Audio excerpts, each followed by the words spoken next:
The message came at 2:14 a.m. Her phone lit the dark room. I wouldn't have checked it if it hadn't buzzed twice. Urgent, insistent, like something alive. I turned my head, careful not to wake her. The screen glowed against the sheets. 4 words. Not meant for me. He'll never suspect. Silence. The weight of it pressed into my chest. My breathing slowed. My pulse sharpened. I stared at her sleeping face, slack with peace. My wife. My partner. The woman I believed I knew better than anyone. But the words, they cut through 17 years in a single line. I didn't touch her phone again. I didn't need to. The seed had already been planted, and I, the fool in her story, had just awakened. Morning came with the usual routine. Coffee, her laugh at the table, the kids bickering over cereal. But something shifted, a fracture beneath the ordinary. 17 years of life together suddenly felt staged, rehearsed lines, practiced smiles. I replayed those 4 words in my head. He'll never suspect. Never suspect what? Her hand brushed mine as she passed the butter. I didn't flinch, though I wanted to. I smiled instead, the way I always did. But behind my eyes, suspicion sharpened. The kids ran off to school. She kissed my cheek and left for errands. And I sat there, alone in the quiet kitchen, realizing that my marriage might not be mine at all. A faint tremor stirred in my hands. Not fear. Something colder. The thought that carved itself into me was this: if she had secrets, how deep did they go?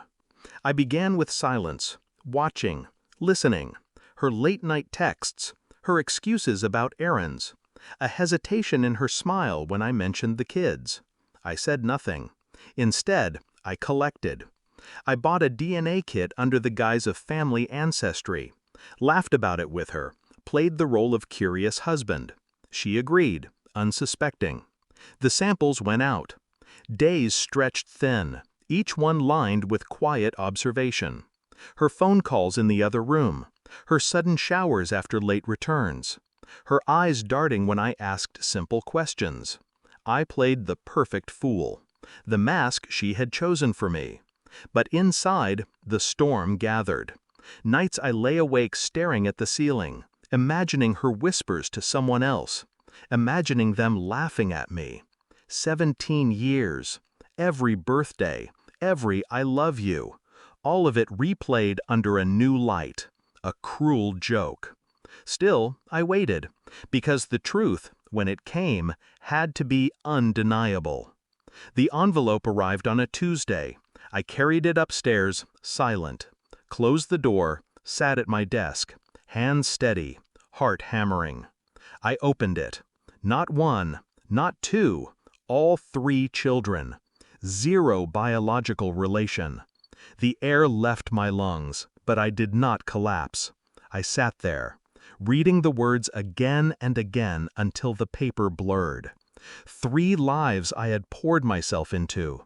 Every scraped knee, every bedtime story. None of it mine. And her, my wife, had known. I folded the report, slipped it into a plain envelope. At dinner that night, I set it beside her plate. She smiled, confused. "What's this?" I didn't answer. Her fingers tore it open. Her eyes scanned. Color drained from her face. The silence between us stretched long, heavy. Finally, she whispered, "Please, I can explain." I didn't move, didn't speak. I let her drown in the quiet. She cried, she begged. Words tumbled from her mouth. Apologies, excuses, the same desperate language of the guilty. But I didn't need her words. I already had hers. Because days earlier, I had found the messages. Her laughter with him, her confession in black and white. He's the perfect fool. I handed her the printout, placed it gently beside the DNA report. Her face crumbled. The sound that escaped her was not human. It was the sound of something breaking. "You knew," she whispered. I finally spoke. Yes. The room went still. For the first time in 17 years, she saw me without the mask. Not the fool, not the husband she crafted, just the man who had uncovered her entire lie. I stood, left her with her tears, her guilt, her silence. I did not raise my voice. I did not strike her. The truth was sharper than any blade, and I had placed it in her hands. I walked out of the house that night. No suitcase, no explanation to the kids. They were innocent, but they weren't mine. I left behind 17 years of memories, knowing they had been built on sand. There was no grief left in me, only clarity. She had written my role for me, the fool, and I had played it well. But the final act, the reveal, was mine to script. I didn't take revenge with fire or fury.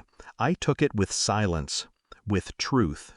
And as I closed the door behind me, I realized something. She had lost everything. I had only an illusion.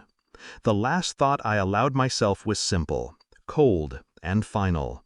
I was never hers, and they were never mine.